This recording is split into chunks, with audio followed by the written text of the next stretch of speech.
आपल्याकडे एक फार मोठा संस्कार आहे, पण आजीचा कधीच पदर खाली असा पडलेला नाही. आज देखील म्हणजे बाहेर बसायच्या आजी, उन्हात जरी असल्याच्या बसायच्या, पण कधीच पदर त्यांचा खाली नसायचा. म्हणजे इतकं त्यांच्यावर म्हणजे हे असायचं. म्हणजे खऱ्या अर्थानं फार म्हणजे आम्ही नेहमी आलो घरात, बाबा कसं चाललंय, कसं आहेस तू, सगळं विचारणार. म्हणजे इतकं प्रेम लावायचं आम्हाला लहानपणापासून. कारण अमोलचं आमचं बऱ्याच वर्षापासून संबंध, म्हणजे की आम्ही एक क्लासमेटच, की पूनम असेल, अमोल असेल, आपला पांडा असेल, सूरज असतील, ही सगळी नातवंडांना जसं प्रेम द्यायच्या तशा आम्हाला प्रेम द्यायचं. असं आम्हाला वेगळं कधी वाटलंच नाही त्यांच्या घरात. इतकं म्हणजे अशा त्या आजी होत्या. सांगण्यासारखं भरपूर आहे. माझ्या वतीनं मी त्यांच्या चरणी भावपूर्ण श्रद्धांजली वाहतो आणि मी थांबतो. गौतम बुद्ध आणि या भावपूर्ण श्रद्धांजली किंवा या जलदान विधीसाठी जमलेल्या सर्वांना माझा सप्रेम जय भीम, नमस्कार, नमो बुद्धाय. आत्ताच श्रद्धेय होत असताना जीवनामध्ये मरण हे अटळ आहे, ते प्रत्येकाला आहे, ही गोष्ट खरी आहे. दुःख हे प्रत्येकाला असतं. पण मी जसा बसता विचार जर केला, साधारणपणे 1930 किंवा 28-30चा कालखंड आहे. या 50, 60, 70 वर्षाच्या कालखंडामध्ये त्यावेळेचं ग्रामीण एरिया, आणि या ग्रामीण एरियामध्ये हे आमच्या माऊलीनं आपली मुलं बाळ जतन करून चांगल्या मार्गाला कशी लावली असतील. त्यांचा एक शब्द मला ऐकायला मिळाला, शेंगा चाळणे. आता शेंगा चाळणे वगैरे मी सांगत नाही, हे आमच्या पिढीला म्हणजे माझ्या आजीच्या काळात जे पाहिलेलं आहे की आपल्या समाजानं काय दुःख भोगलंय, आणि हे सगळं आता हळूहळू बांधायला लागलेलं आहे. दुःख हे प्रत्येकालाच आहे, पण आता दुःख विसरून आपण पुन्हा नव्या उमेदीनं, नव्या जिद्दीनं आपल्याला जगायला शिकलं पाहिजे. आपल्या मुलाबाळांना पुढे घेऊन गेलं पाहिजे. अजिंक्यनगर सातारा इथल्या कॉलनीच्या सर्व ग्रामस्थांच्या वतीने मी आजीला भावपूर्ण श्रद्धांजली अर्पण करतो.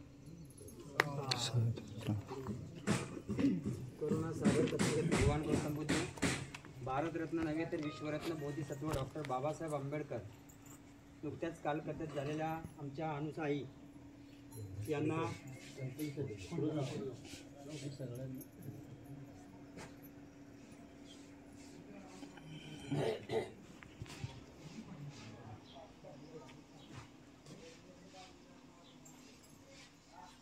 करुणा सागर तथागत भगवान गौतम बुद्ध, भारतरत्न नव्हे तर विश्वरत्न बोधिसत्व डॉक्टर बाबासाहेब आंबेडकर या सर्वच महामानवांना त्यांच्या विचारांना प्रथम वंदन करतो. सरांची आई काय आपल्या आई आपल्यातून निघून गेल्या.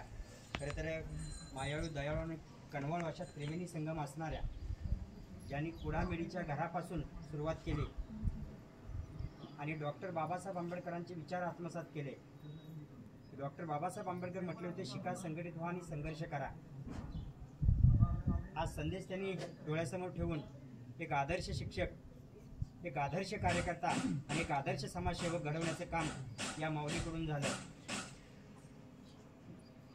खरं तर सांगायचं म्हटलं तर आई मुलाला कडेवर घेते. का घेते? तर जे आपल्याला दिसतंय ते आपल्या मुलाला दिसावं. पण वडील मुलाला खांद्यावरती घेतात.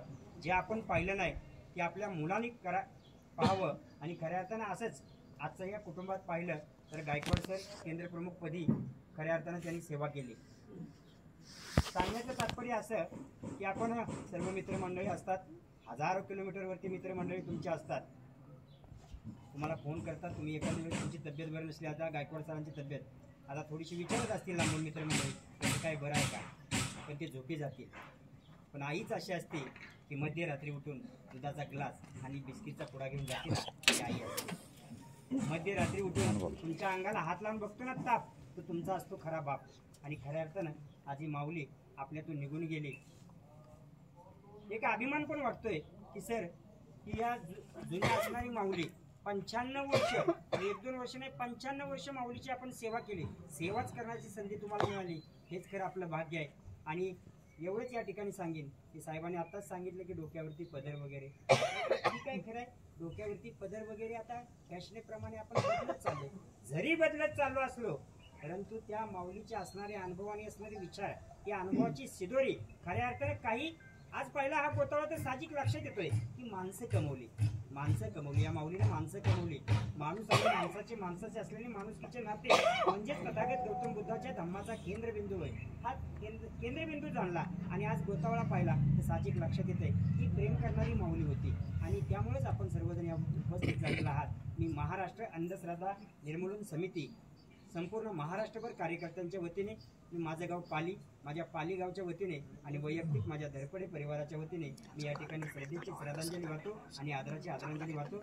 जय भीम, नमो बुद्धाय, जय संविधान.